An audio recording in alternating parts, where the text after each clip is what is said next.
آج اس کا پہلا دن تھا، بلکہ یوں کہنا چاہیے کہ آج اس کی پہلی رات تھی۔ دھڑکنیں چل نہیں دوڑ رہی تھیں، یخ بستہ رات میں بھی جبیں پسینہ آلود تھی۔ دل تھا کہ دعائیں مانگے جا رہا تھا۔ لگژری کار میں بیٹھنے کے سپنے اس کے بچپن سے لے کر جوانی کی دہلیز تک سے جڑے ہوئے تھے، اور آج پہلی بار وہ اتنی قیمتی گاڑی میں بیٹھی تھی جس نے اسے ایک چوک سے پک کیا تھا۔ خواب کی تعبیر بہت اذیت ناک تھی۔ یہ خواہش کی تکمیل نہیں، گویا سزا تھی، اور زندگی کی ایسی کتنی ہی سزائیں وہ جھیل چکی تھی جس نے اسے آج روح تک کو اذیت دینے پر مجبور کر دیا تھا۔ بھیانک حقیقت منہ کھولے سامنے کھڑی تھی، لیکن پھر بھی اس کے دل میں امیدوں کے چراغ جل رہے تھے، جل بجھ رہے تھے۔ ایک موہوم سی آس تھی۔ زندگی میں پہلی بار اس نے انسانوں کے جذبہ ایمان اور انسانیت پسندی کو آزمانے کا فیصلہ کیا تھا۔ وہ مسلسل اپنی داستان کے المناک پہلوؤں کو ترتیب دینے لگی تھی، بس یہ فیصلہ مشکل ہو رہا تھا کہ کون سی مشکل زیادہ اذیت ناک ہے جسے وہ اپنی فہرست میں پہلے نمبر پر رکھ دے۔ کیا گھر میں بیماری سے تپتا اور دوائیوں کے لیے ترستا بیوہ ماں کا وجود بڑی اذیت تھا، یا چھوٹے بہن بھائیوں کا ایک دن سے فاقہ کشی میں تڑپنا زیادہ تکلیف دہ تھا؟ مالک مکان کا کرایہ کے لیے حتمی نوٹس زیادہ بڑا آزار تھا، یا یونیورسٹی فیس کی عدم ادائیگی پر ڈراپ ہونے کا خدشہ جان لیوا تھا؟ سیکنڈ شفٹ کی نوکری کا چھوٹ جانا بڑی مصیبت ثابت ہوا تھا، یا نئی نوکری کا نام ملنا مشکلات کا پیش خیمہ تھا؟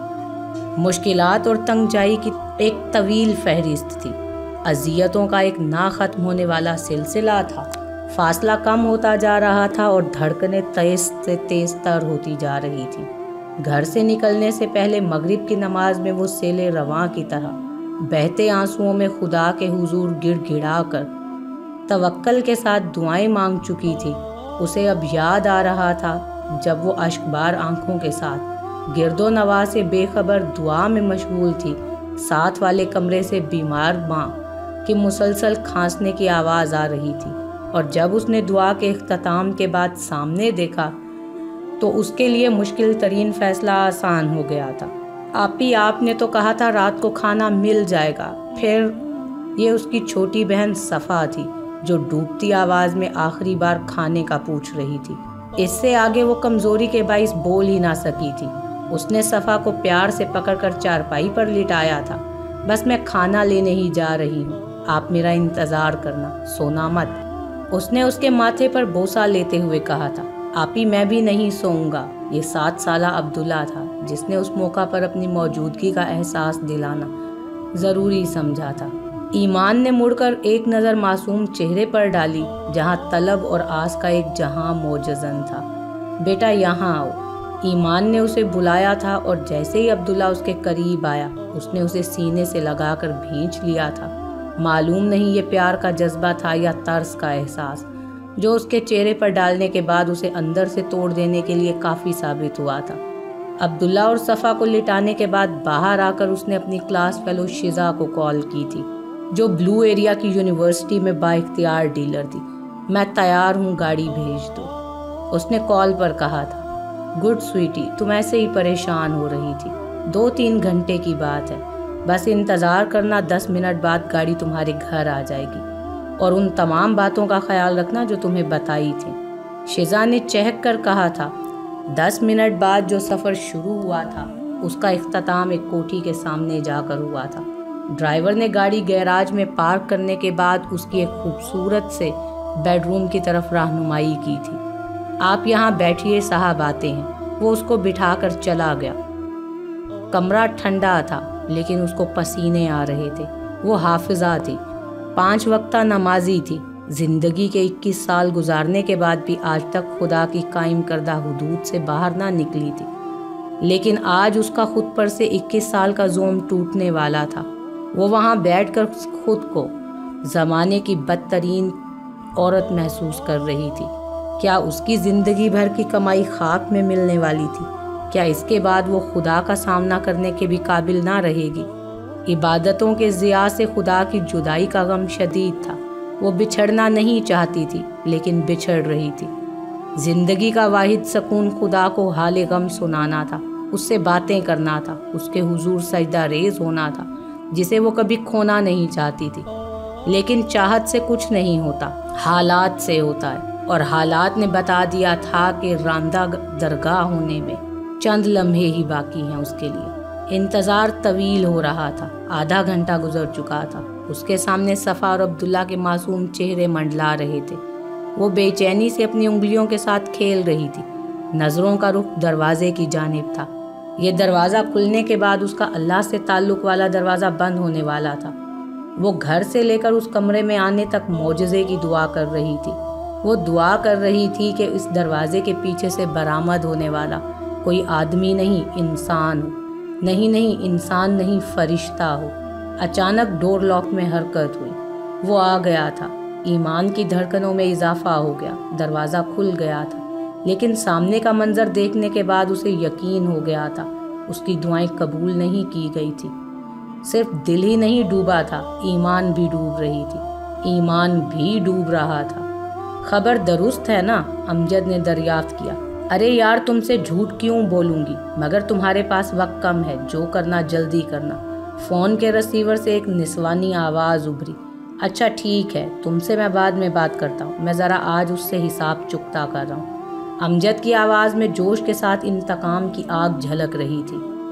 یہ کہہ کر اس نے کال کاٹ دی اور جلدی سے دوسرا نمبر ڈائل کرنے لگا۔ ہیلو یار، نعمان اور اسلم کو لے کر نکلو، شزا کی کال آئی تھی، کیمرے اور لائٹنگ بھی لے کر چلنا، میں بھی گاڑی نکال کر پہنچ رہا ہوں، جلدی۔ امجد نے یہ کہہ کر دوسری طرف سے بات سنی اور کال کاٹ کر اچھل کر کھڑا ہو گیا۔ اس کے چہرے سے وحشت ٹپک رہی تھی۔ دروازے سے برآمد ہونے والے شخص کو وہ جانتی تھی۔ وہ شخص سر جمشید تھے۔ پچھلے سیمسٹر میں انگریزی کا مضمون پڑھایا تھا انہوں نے۔ وہ واحد سیمسٹر تھا جس میں اس نے کئی بار اپنی تعلیم اور یونیورسٹی دونوں کو خیر بات کہنے کا سوچا تھا۔ وہ کون سا طریقہ ہوگا جس کے ذریعے سر جمشید نے اسے پھانسنے اور ہراساں کرنے کی کوشش نہ کی تھی۔ اس کا حسین ہونا اس کے لیے مشکلات کا باعث بن گیا تھا۔ پھر حسن سے زیادہ اس کی شخصیت کا وقار اور سنجیدہ پن ایسی خصوصیات تھیں جو ایمان میں قدرتی کشش کا باعث بنتی تھی، لیکن وہ اپنی حدود کا خاص خیال رکھتی تھی، اور اس کے کلاس کے لڑکے بھی اتنی جرت نہیں کر پاتے تھے کہ اس سے کوئی غلط بات بھی کر سکیں۔ غلط باتوں کا آغاز وہاں سے ہوا تھا جہاں سے وہ تصور بھی نہیں کر سکتی تھی۔ سر جمشید 35 سے 40 سالہ عمر کے شادی شدہ شخص تھے۔ وہ ان کو جتنا اگنور کرنے کی کوشش کرتی رہی، وہ اس کے پیچھے اتنی ہی شدت سے پڑنے لگے تھے۔ پھر انہوں نے وہ کام کیا کہ ایمان کو مجبوراً ان کے آفس میں جانا پڑنے لگا۔ وہ تمام سیمسٹرز میں ٹاپ کرتی آئی تھی۔ اسی کو بنیاد بنا کر اسے زبردستی GR بنا دیا گیا تھا۔ پھر اسی چیز کو آڑ بنا کر ایمان کو پابند کر دیا گیا تھا کہ وہ سب کی اسائنمنٹس لے کر آفس میں جمع کروایا کرے گی۔ ہر بار آفس میں جانے کے بعد اسے جس اذیت سے گزرنا پڑتا وہ ایمان ہی جانتی تھی۔ فائنل امتحانات سے پہلے تو انہوں نے حد کر دی تھی۔ اسے آفس میں بلا کر باقاعدہ طور پر پرپوز کیا تھا، ساتھ میں کئی سبز باغ دکھانے کی کوششیں بھی کی کہ وہ اسے دوسری بیوی کے طور پر بہت خوشحال رکھیں گے وغیرہ وغیرہ۔ وہ دن تھا جب اس نے بلا لحاظ انہیں کھری کھری سنائی تھی اور اسائنمنٹ ٹیبل پر پھینک کر چلی آئی تھی۔ آج وہ 4 ماہ کی انتہائی مزاحمت کے باوجود ان کے سامنے کھڑی تھی، لاچار، بے بس اور خوف زدہ۔ سر آپ کیسے؟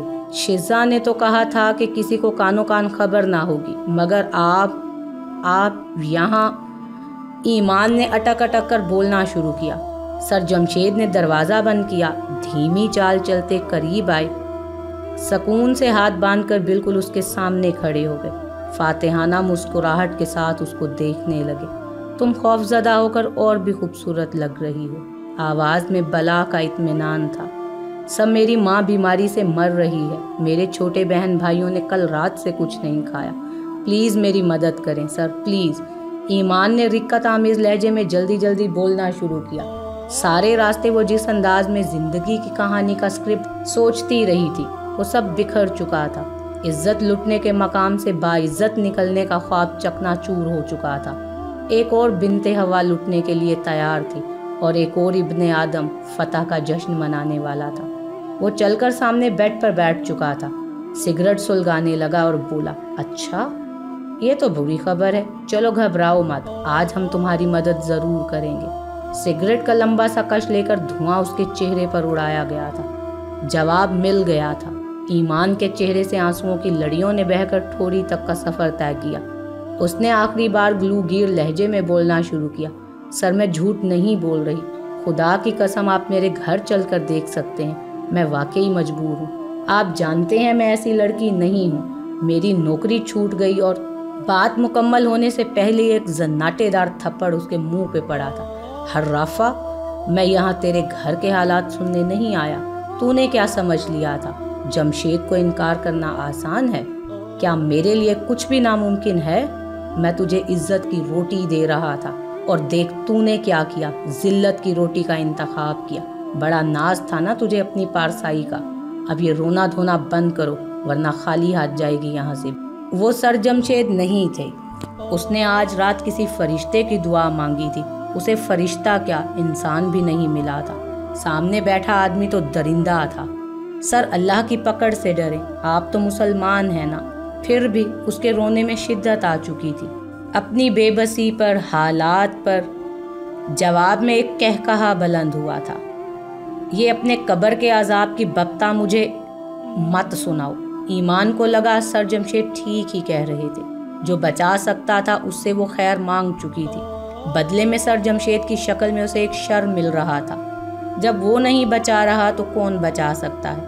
بس سر میری ایک درخواست ہے، اس بات کی خبر کسی کو نہیں ہونی چاہیے۔ میں یہ سب کچھ انتہائی مجبوری میں کر رہی ہوں، یہ سب کسی کو پتہ چل گیا تو اس معاشرے نے مجھے جینے نہیں دینا۔ وہ لوگ جو اپنی بیٹیوں کو میری مثالیں دیتے تھے ان کا مان ٹوٹ جائے گا، اور صرف مان ہی نہیں ایمان بھی ٹوٹ جائے گا۔ میں نہیں چاہتی میری ذات کی گندگی میرے مذہب کے لیے داغ بن کر رہ جائے۔ ایمان کو اب بھی خدا کا خیال تھا۔ سر جمشید نے اس کی آنکھوں میں آنکھیں ڈالیں اور کہا کہ کیا یاد کرو گی، وعدہ رہا۔ اچانک باہر سے شور کی آواز بلند ہونے لگی۔ سر جمشید جلدی سے کھڑے ہو کر دروازے کی جانب بڑھنے ہی لگے تھے کہ دروازہ ایک دھماکے کے ساتھ کھلا۔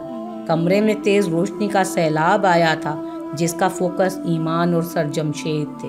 نعمان کیمرہ آن کر، اس حرامی کو میں آج بتاتا ہوں کہ مجھ سے پنگا لینے کا انجام کیا ہوتا ہے۔ لڑکی کو بھی فوکس کر۔ اسلم تو باہر کھڑا ہو کر دیکھ کہ کوئی آئے نہ یہاں۔ امجد اپنے 3 ساتھیوں سمیت وارد ہو چکا تھا۔ جمشید نے آگے بڑھنے کی کوشش کی لیکن ایک زوردار تھپڑ کھا کر پیچھے بیڈ پہ گرا تھا۔ یہ امجد کا ہاتھ تھا۔ ارے رکو رکو، یہ تو ایمان ہے، یہ یہاں کیسے؟ یہ اس کا کلاس فیلو احمد تھا جس نے ہاتھ میں ٹارچ تھام رکھی تھی اور انتہائی حیرت بھرے لہجے میں اس کے آنسوؤں سے تر چہرے کو دیکھ رہا تھا۔ کیسے؟ مطلب یہاں ایک ہی کام کے لیے اس کو بھیجا گیا ہے اور یہ حرام زادی اسی کام کے لیے آئی ہوئی ہے نا یہاں۔ امجد جو ان کا سینئر تھا نے خون بار آنکھوں سے ایمان کی طرف دیکھ کر کہا تھا، نہیں یار، میں ایمان کو جانتا ہوں، وہ ہرگز ایسی نہیں۔ ایمان تم بتاؤ یہاں کیا کر رہی ہو؟ احمد نے امجد کو جواب دینے کی بجائے براہ راست ایمان سے سوال کیا تھا۔ ایمان نے آنسوؤں سے تر چہرے کو اٹھا کر احمد کی طرف دیکھا۔ تقدیر سے جنگ یا پھر شاید تقدیر سے مفاہمت، لہجے میں چھپا درد آسانی سے محسوس کیا جا سکتا تھا۔ اس سالی کی باتوں میں نا، میں جانتا ہوں ایسی لڑکیاں مذہب کی آڑ میں کیا کیا کھلواڑ کرتی پھرتی ہیں۔ تم لوگ ویڈیو بناؤ بس، یہ بدنامی اسی کی چوائس ہے۔ امجد نے غرا کر کہا، لیکن یار۔ احمد نے کچھ کہنے کی کوشش کی لیکن امجد نے ہاتھ کے اشارے سے اسے چپ رہنے کا کہا۔ کہہ دیا نا۔ تھوڑی دیر پہلے مردانگی کے جھنڈے گاڑنے والے سر جمشید کی ڈر اور بدنامی کے خوف سے آواز بھی نہیں نکل رہی تھی۔ وہ امجد کو جانتے تھے اور یہ بھی جان چکے تھے کہ آج بہت برے پھنسے ہیں۔ وہ دونوں کیمرے کی زد میں تھے اور دونوں کی عزتیں اس میں غیر محفوظ ہو رہی تھیں۔ اس دوران امجد متواتر سر جمشید کو تشدد کا نشانہ بھی بناتا رہا، ساتھ ساتھ ان کے کردار پر ڈاکومنٹری بھی کی جا رہی تھی جس کے لیے بار بار ایمان کے چہرے کو فوکس کیا جاتا۔ ایمان ساکت سی بیٹھی پتھریلی آنکھوں سے یہ ساری کارروائی دیکھ رہی تھی۔ اس سے برا کیا انتخاب ہو سکتا تھا؟ امجد صحیح کہہ رہا تھا، یہ اسی کی چوائس تھی، ورنہ موت کا انتخاب اس اذیت سے کئی گنا زیادہ بہتر تھا۔ اس نے سوچ لیا تھا۔ اس سب کے بعد موت بہت آسان لگنے لگی تھی۔ سر جمشید مسلسل تشدد سے نڈھال ہو کر گر چکے تھے، ویڈیو محفوظ ہو چکی تھی، وہ لوگ جا رہے تھے۔ احمد نے جاتے ہوئے مڑ کر ایک بار ایمان کی طرف دیکھا جو پتھرائی نظروں سے سب کچھ دیکھ رہی تھی۔ اس کی آنکھوں میں اب تک وہی حیرانی کا عالم تھا جو اسے یہاں دیکھ کر ہوا تھا۔ احمد کو ایک دم اس پر ترس آ گیا۔ ایمان تم نے چلنا ہے؟ احمد نے پوچھا۔ ایمان نے سر اٹھا کر احمد کو دیکھا اور اس بات میں سر ہلا دیا۔ احمد نے آواز دے کر امجد سے کہا کہ ایک کار چھوڑ کر چلے جائیں، وہ آ رہا ہے۔ اس نے اشارے سے ایمان کو اپنے پیچھے آنے کا کہا۔ ایمان اٹھ کر اس کے پیچھے چلنے لگی۔ دونوں چلتے ہوئے باہر آ گئے۔ احمد نے سڑک کی دوسری جانب کھڑی کار کا اگلا دروازہ کھولا اور ایمان کو ہاتھ کے اشارے سے کار میں بیٹھنے کا کہا۔ وہ چپ چاپ بیٹھ گئی۔ احمد دوسری طرف سے جا کر ڈرائیونگ سیٹ پر بیٹھ گیا۔ مجھے سمجھ آ چکی ہے تمہیں شیزا نے ٹریپ کیا ہے، لیکن افسوس اس بات کا ہے کہ کوئی بھی ایسا قدم اٹھانے سے پہلے تم نے ہمیں مدد کے لیے کیوں نہ کہا۔ احمد نے گاڑی سٹارٹ کرنے کی بجائے اس کی طرف رخ کر کے کہا۔ ایمان چپ رہی۔ ہمیں سر جمشید کے متعلق خبریں مل رہی تھیں کہ یونیورسٹی کی یہ کافی لڑکیوں کو بلیک میل کر رہا ہے، جن میں ہمارے ایک دوست کی بہن بھی ہے۔ میں صرف نیک نیت سے اس کے خلاف بنے اس پلان کا حصہ بنا تھا کہ جمشید کی ان حرکتوں پر بند باندھا جا سکے، جبکہ امجد کو اپنے پرانے بدلے لینے تھے۔ پلان اسی کا ہی تھا کہ شیزا کے ذریعے اسے ٹریپ کیا جائے، اس کی ویڈیو بنا کر۔ ایمان ذلت اور عزت کی نیلامی کے شوق میں تھی۔ وہ ناسمجھی سے احمد کی طرف دیکھ رہی تھی۔ اچھا چھوڑو ان باتوں کو، تم بتاؤ تم یہاں کیسے آ گئیں؟ احمد نے اس سے پوچھا اور ایمان نے میکانکی انداز میں آہستہ آہستہ ساری ببتا سنا دی۔ احمد نے خاموشی سے اپنی جیکٹ کے اندرونی جیب میں ہاتھ ڈالا، ہزار کے 5 نوٹ نکال کر ایمان کی طرف بڑھا دیے۔ یہ پیسے رکھ لو اور ان چھوٹے بچوں سے کیے اپنے وعدے کو پورا کر لو۔ کل میں تمہاری نوکری کا کچھ کرتا ہوں، کوشش کروں گا کہ امجد یہ ویڈیو کم از کم لیک نہ کرے، لیکن اس سلسلے میں کوئی وعدہ نہیں کر سکتا۔ وہ شخص بہت ہٹ دھرم ہے، اپنی مرضی کا مالک ہے۔ ایمان نے وہ پیسے لے لیے۔ اس نے سوچ لیا تھا کہ آج رات کے بعد اسے زندہ نہیں رہنا ہے، لیکن ان بچوں سے وعدہ نبھانا بھی ضروری تھا، اور اس کی ایک ہی صورت تھی کہ وہ خاموشی سے یہ پیسے رکھ لیتی۔ اچانک احمد کے موبائل پر کال آنے لگی۔ ہیلو، ہاں اسلم، خیریت ہے؟ احمد نے کال ریسیو کر کے کہا، یار بری خبر ہے، ہم لوگ یہاں سے جا رہے تھے کھانے کے ارادے سے وکی ہوٹل کے سامنے سڑک کے کنارے کار پارک کر کے۔ ہم سب اندر چلے گئے۔ باہر کوئی آئل ٹینکر کار سے ٹکرایا ہے، کار مکمل جل چکی ہے، تمام کیمرے بھی اسی کار میں تھے، ہم پھر زیرو پہ کھڑے ہیں، اسلم بتا رہا تھا۔ احمد نے کال سنتے ہوئے گردن موڑ کر ایمان کی طرف دیکھا۔ اچھا میں آتا ہوں 10 منٹ میں اسی جگہ، احمد نے کہا اور کال کاٹ کر ایمان کو ساری بات بتانے لگا۔ ایمان تم میں کوئی خاص بات ہے، اللہ تمہاری مدد کر رہا ہے۔ پہلے سر جمشید سے بچانے کے لیے ہم لوگوں کو بھیج دیا، مالی مدد کے لیے مجھے یہاں روک دیا، اور آخر میں وہ ویڈیو ثبوت جنہیں جلا کر راکھ کر دیا گیا ہے۔ یوں لگتا ہے جیسے اللہ تمہیں کھونا نہیں چاہتا تھا، وہ تمہارے معاملے میں بے نیازی نہیں برت رہا۔ تم جیسا ہونا بڑے مرتبے کی بات ہے۔ احمد بول رہا تھا جبکہ ایمان کانپ رہی تھی، اللہ کی عطاؤں پر، اس کی مدد پر، اس کے کن فیکون پر، اور وہ کچھ دیر پہلے اپنی دعاؤں کی عدم قبولیت کا سوگ منا رہی تھی، اللہ سے دل ہی دل میں شکوے کر رہی تھی۔ اب اسے سمجھ نہیں آ رہی تھی کہ وہ شکر کیسے ادا کرے۔ وہ اپنے انداز میں اس کی مدد کر رہا تھا، لیکن وہ ناسمجھی میں اس سے بدگمان ہو رہی تھی۔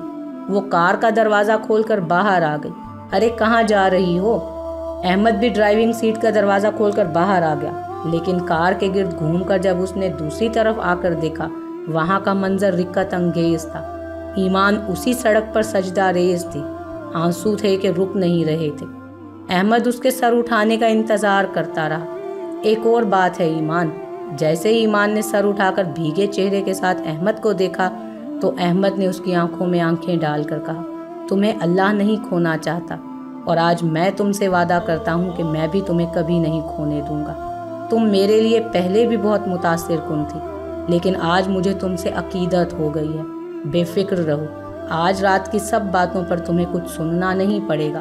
میں تمہارے آگے سیسا پلائی دیوار بن جاؤں گا، یہ وعدہ ہے میرا، بس تم مجھے انکار مت کرنا۔ احمد جذباتی انداز میں کہہ رہا تھا۔ ایمان نے اس بات میں سر ہلایا اور آسمان کی طرف دیکھنے لگی۔ بنت ہوا شیزا بھی تھی، بنت ہوا ایمان بھی، آدم کا بیٹا سر جمشید بھی تھے جو اس کی عزت لوٹنے کے درپے تھے۔ اور ایک ابن آدم اس کے سامنے کھڑا تھا جو اس کی عزت کا محافظ بننا چاہ رہا تھا۔ اس کے ذہن میں بار بار ایک ہی آیت گونج رہی تھی، فَبِأَيِّ آلَاءِ رَبِّكُمَا تُكَذِّبَانِ فَبِأَيِّ آلَاءِ رَبِّكُمَا تُكَذِّبَانِ۔ جزاک اللہ۔